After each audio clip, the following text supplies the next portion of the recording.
In a universe full of ideas, we draw lightness from the dark to a place where opposites attract. Right meets left, positive touches negative, sparking an explosion of truth. Because politics makes strange bedfellows.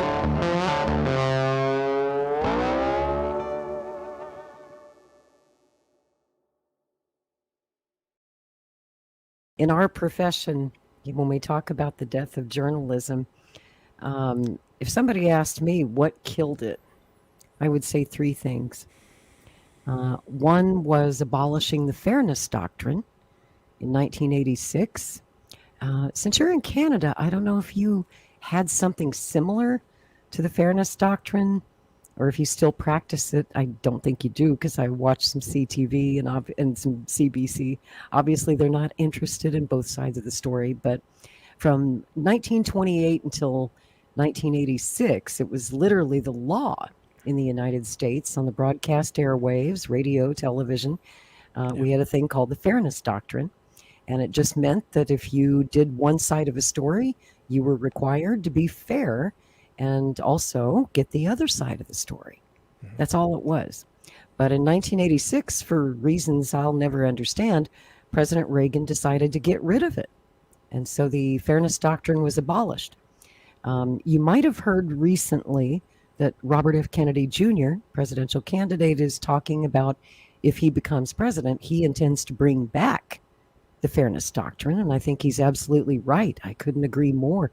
If you want to save journalism, that's one of the big ways that you can do it, because so much of what we see is partisan. And that's the second thing that's killed journalism, is pushing a certain partisan narrative, whether it's Fox News on the right or CNN and MSNBC and ABC and all the big networks have gone pretty woke.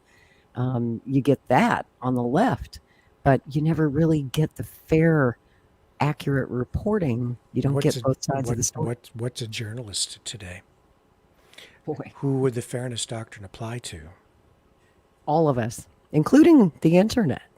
You know, Okay, I mean, so you have, like, again though, right? What is a journalist? Who's forced to provide both sides? right, right. Is Because you don't, is is Jimmy Russell Dore? Brand a journalist? Is Joe Rogan? Jimmy Dore? Jimmy Dore? Right. Are they Because they have a journalists? definite opinion, a certain point of view. I don't know if they could do that. They're not trained as journalists. They didn't go to school like we did They to build do their this. they build their audiences on a demographic that relates to their point of view. That's right. So you And a start lot of be- viewers don't want to start hear being the like- other side. That's right. Start acting like me, and you'll make 11 cents. And Same here. the Fairness Doctrine can apply here, but Yes. but And would the maybe- viewers put up with it? Because, people today, we've had this partisan divided news media now since at least 1996, when we got the Telecommunications Act and everything became corporate and everything became partisan.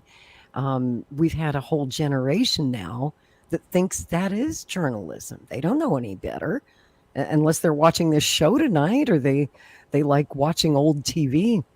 They really don't know what real journalism is and what they see on Fox, or they might think Russell Brand is a journalist. They think that that's news. More than that, I don't believe in censorship, but I do see websites, Facebook pages, so on, there's sites that are it's all full of clickbait, fake stories, like right up straight fake stories. I talked about this tonight on my show about a guy who says he's a journalist, acts like a journalist, talking about the injection, lipid nanoparticles embedded with the Marburg virus that will be released into your bloodstream on October 4th, when the 5G radio waves hit you, which is part of the emergency broadcast test system. And then it will trigger an epidemic of the Marburg virus that will turn people into, and I forgot to mention this part on my show earlier tonight, it will turn people into zombies. Zombies. Zombies. Literally zombies. Yeah. So, and there's a website that has this story that it's supposed to be a news site. It's been picked up by some other streamers. Are they journalists? So does the Fairness Doctrine apply to them? I throw it to you. What do you think? How would you enforce that? Well, therein lies the question, right? Right. And does that lead to more censorship? Would they use it? Well, that's how they're trying to handle it. That's partly why we're getting all the censorship we're getting, is because of sites like that. Yeah. The government is saying we can't have this, so we need to crack down on it. It's a lot of it is political, but I'll put it to you that those kinds of stories are really political in nature anyway, because there is an underlying ongoing campaign to simply undermine trust and confidence in our institutions, in our government, in our healthcare system, in everything. And because this is like some conspiracy against the people, that story really is designed to undermine trust in government, to destabilize it. That's there's the clickbait and making money aspect of that, but the relentless, ongoing distribution of that kind of information through these sites, there's no doubt it's aimed at creating instability.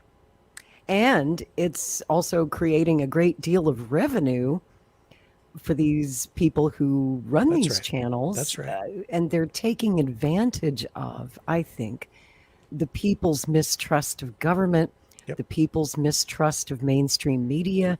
Obviously, we see the ratings. We see people increasingly tuning out of NBC, CBS, ABC, CNN, etc.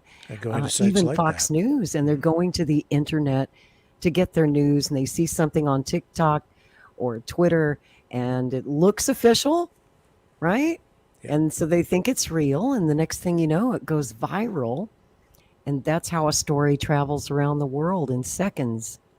And a hoax can travel around the world in seconds, because there's nobody sitting at the national news desk who is experienced, who knows how to research these claims to see if they're true before you put them on the air. So you are literally having people fall prey to snake oil salesmen. Exactly. Yeah. Exactly. And it's demented. A lot of this stuff is just crazy. And no journalist would ever take it seriously. We could spot that fake in 30 seconds or less, which is why you're always doing that here on Maverick News. Every day you're debunking bullshit news stories, news that's being sold as news on the internet. And you know darn good and well it's not. It's just not true. Yeah. Accurate, that's responsible, meaningful. And that's why I made 11 cents yesterday. That's right. Because real journalism doesn't pay. But you know what? Those guys make money. It never did. Yeah, it never did, right? Remember that. If I came on and said that people were going to be turned into zombies on October 4th, You'd make a ton of money. I'd make a ton of money. You would. And people would be throwing donations at you going, more, give us more, give us more fear porn. We want to be afraid. Scare us. Scare us harder, Daddy. Here's some more money. And that's exactly what they do. That's what the viewers, unfortunately, reward with their contributions. They reward the channels that play to their fears and their paranoias. And strangest thing. It is, isn't it? And it's tragic. Tragic what's happened to our profession, which is why this conversation we're having tonight is so important.